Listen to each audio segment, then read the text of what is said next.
Shalom bagi kita semuanya. Pada hari ini kita akan mendengarkan firman Tuhan. Sebelum itu kita berdoa sejenak. Puji dan syukur kami ucapkan kepada-Mu Bapa. Terima kasih Bapa atas berkat-Mu dan kasih penyertaan-Mu di sepanjang hidup kami Bapa. Bapa, sebentar kami akan mendengarkan sebagian dari firman-Mu. Kiranya firman-Mu itu dapat kami terapkan dan kami lakukan dalam kehidupan kami untuk memuji dan memuliakan nama-Mu. Bapa, kami serahkan hidup kami ke dalam tangan-Mu. Engkaulah yang ikut campur di dalam setiap kehidupan kami. Bapa, berikan kami kesehatan dan panjang umur. Jaga dan lindungi kami selalu Bapa dalam kasih penyertaan-Mu. Terima kasih Bapa, terima kasih Yesus. Haleluya. Amin. Baik, nats khotbah kita pada hari ini tertulis dari kitab 2 Korintus 4 ayat 17 sampai 18. Boleh kita buka bersama-sama 2 Korintus 4 ayat 17 sampai 18. Saya akan membacakannya. Beginilah firman Tuhan. Sebab penderitaan ringan yang sekarang ini mengerjakan bagi kami kemuliaan kekal yang melebihi segala-galanya, jauh lebih besar daripada penderitaan kami. Sebab kami tidak memperhatikan yang kelihatan, melainkan yang tak kelihatan. Karena yang kelihatan adalah sementara, sedangkan yang tak kelihatan adalah kekal. Demikian firman Tuhan. Saya sapa sekali lagi, shalom buat kita semuanya. Saudara-saudara yang terkasih dalam nama Tuhan Yesus Kristus, hidup tidak selalu berjalan mulus. Ada masa-masa kita mengalami penderitaan, baik secara fisik, emosional, maupun rohani. Kita mungkin merasa kecewa, sakit hati, atau mengalami kehilangan yang membuat kita ingin menyerah. Namun, Rasul Paulus dalam suratnya kepada jemaat di Korintus mengajak kita untuk memandang penderitaan dari sudut pandang yang berbeda. Ia mengatakan bahwa penderitaan yang kita alami sekarang ini bersifat sementara dan ringan, dan justru akan menghasilkan kemuliaan yang kekal dan jauh lebih besar daripada penderitaan itu sendiri. Paulus juga menegaskan kepada kita tidak boleh hanya fokus pada hal-hal yang kelihatan, pengharapan yang sementara dan bisa hilang, melainkan harus memusatkan perhatian pada yang tak kelihatan. Pengharapan dan janji kekal dari Allah.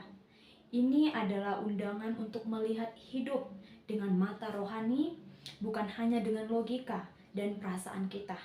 Mari kita pelajari lebih lanjut dan kita dalami nas 2 Korintus 4 ayat 17 sampai 18 ini.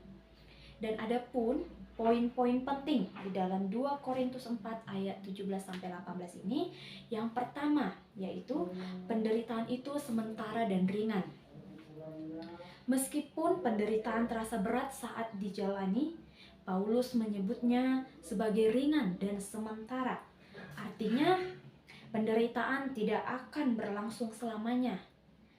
Dan dalam terang kekekalan, penderitaan itu tidak sebanding dengan kemuliaan yang akan kita terima. Contoh, seorang mahasiswa mungkin merasa lelah karena harus belajar keras, begadang, dan menahan diri dari banyaknya kesenangan demi masa depan. Tapi kelak, hasil dari perjuangan itu adalah kelulusan dan pekerjaan yang baik. Demikian juga penderitaan karena iman atau kehidupan yang sulit sekarang akan digantikan dengan sukacita kekal. Poin yang kedua yaitu penderitaan menghasilkan kemuliaan kekal.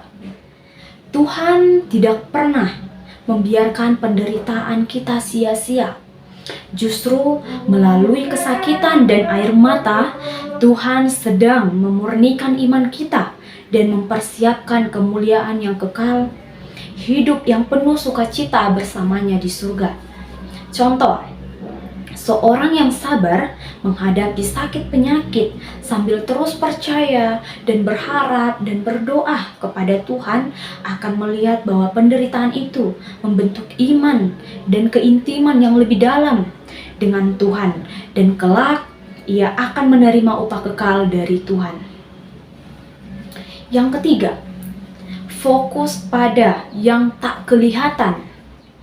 Dunia ini penuh dengan hal-hal yang kelihatan seperti uang, status, popularitas, kenyamanan. Tapi semuanya ini bersifat sementara dan bisa hilang.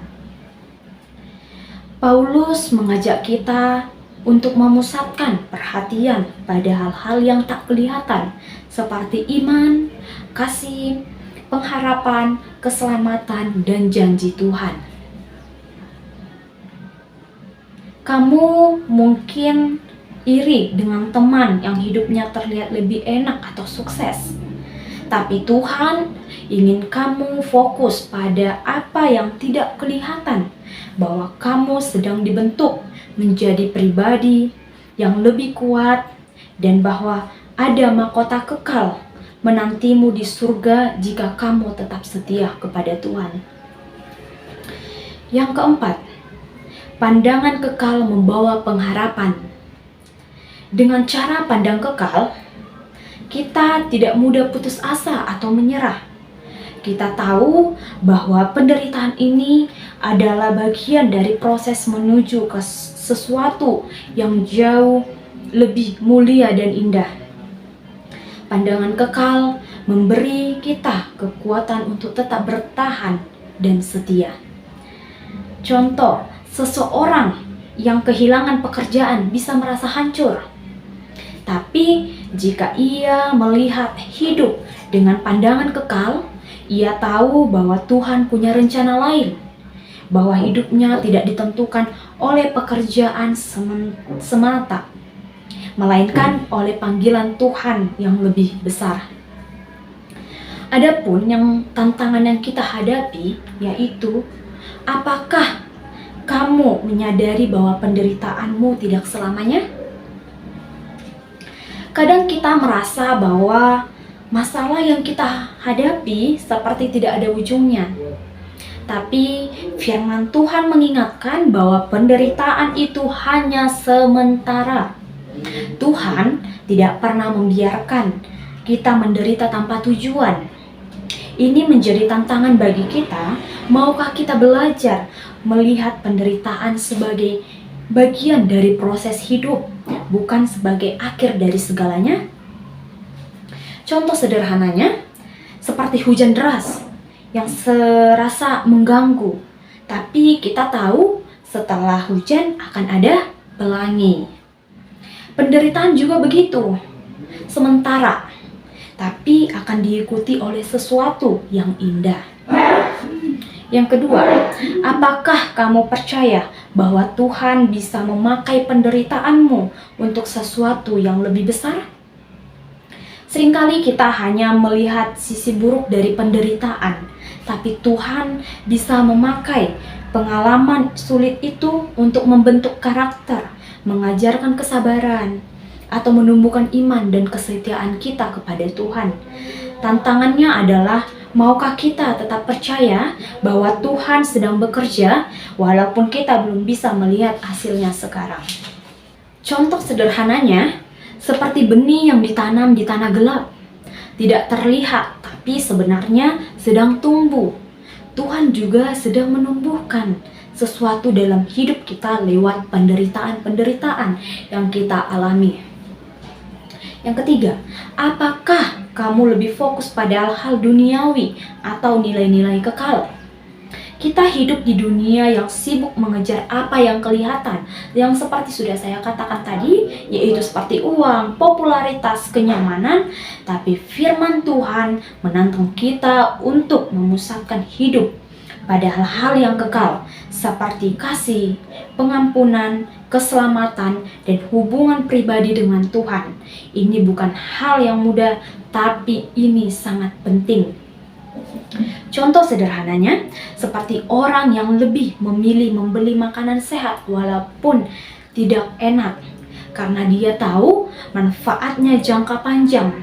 Kita juga harus mengkonsumsi hal-hal rohani yang membangun, meski tidak selalu menyenangkan di awal. Yang keempat, apakah kamu mau belajar melihat hidup dengan pandangan kekal dan bukan hanya logika sendiri?